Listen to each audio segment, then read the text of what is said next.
Une décharge de l'appareil. Donc le robinet d'ouverture est ouvert, la petite valve est montée. La première étape est de dépressuriser au niveau de la petite valve. À l'aide d'un petit tournevis, on appuie sur la bille pour faire sortir l'air restant. Il est nécessaire à cette étape de retirer la bleed valve pour des raisons de sécurité. Étape 4. Avant de pressuriser l'appareil, il est nécessaire de refermer la vanne. Pour refermer la vanne, on va appliquer de l'air comprimé au niveau de l'entrée du tube détecteur. Et en même temps qu'on envoie l'air, on ferme le robinet ici. Voilà. Cette étape va servir. La décharge du produit se fait là. Donc le piston, initialement à cette position-là, est venu sur cette position-là. Pour le ramener en position initiale, à l'aide d'une soufflette, on va venir souffler par le trou d'évacuation jusqu'à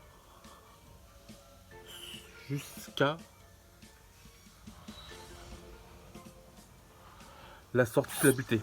Donc là, on envoie de l'air, le piston rentre tout doucement dans l'appareil jusqu'à la sortie de la butée. Voilà, là, à ce moment-là, on sait que le piston est arrivé en position ici.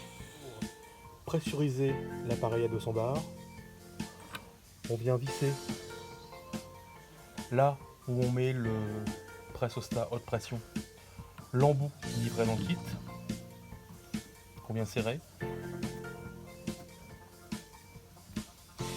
Sur cet embout, une sortie femelle 1/4 de pouce pour relier au réservoir d'azote, bouteille ou rack. On charge à l'aide d'un flexible l'appareil jusqu'à 200 bars. Pour vérifier le 200 bars, on décompresse le tube, on dévisse cet orifice et on ajoute le manomètre de pression pour vérifier qu'il soit bien à 200 bars. Une fois qu'il est à 200 bars, l'appareil est pressurisé. Pour le remplissage, à l'aide d'une clé Allen de 10, après avoir retiré le flexible de décharge, démonter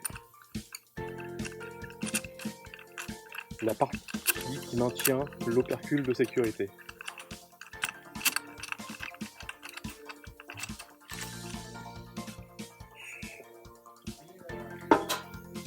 Sur cette pièce, on a ici en noir le joint, en fait la partie qui sert d'étanchéité à remplacer pour éviter que l'agent extincteur ne coule.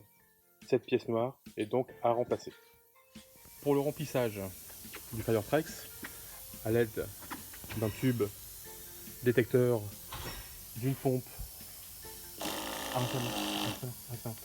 d'une petite pompe, style aquarium, 220 12 volts ou 12 là, dans le cas présent 12 volts, alimenté par une batterie. On prépare la quantité d'agent extincteur, donc pour un CPL 7 litres d'agent extincteur, ou là pour l'exemple 7 litres d'eau. On alimente la pompe. On alimente la pompe et on remplit la totalité de l'agent extincteur, donc les 7 litres.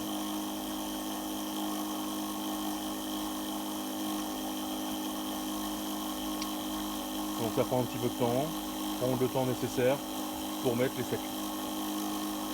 Ensuite du remplissage, refermer à l'aide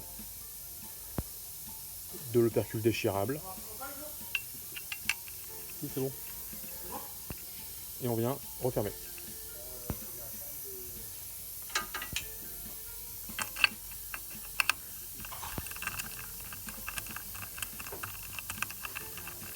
Voilà. Dessus, on viendra mettre l'adaptateur pour le tube de décharge et le flexible de décharge.